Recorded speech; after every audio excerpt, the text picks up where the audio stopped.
Mooi god. Marlisa.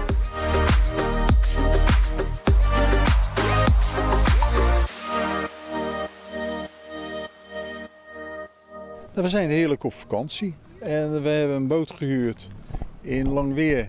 En we zijn eigenlijk haast heel Friesland in de rondte geweest. En ja, nu hebben we nog 2 dagen en dan moeten we de boot weer inleveren. Maar ja, ik zou nog wel een weekje willen blijven eigenlijk. Bevalt het goed? Ja, fantastisch.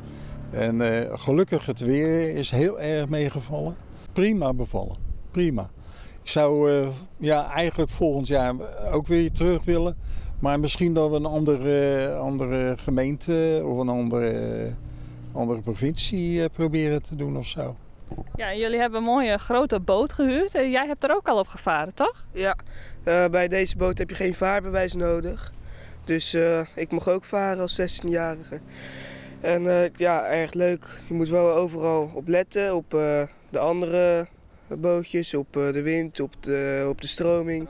Maar het is volgens mij goed bevallen allemaal. Hoe heb je dat geleerd? Ja, van mijn oom, die woont al bekend heel zijn leven op het water.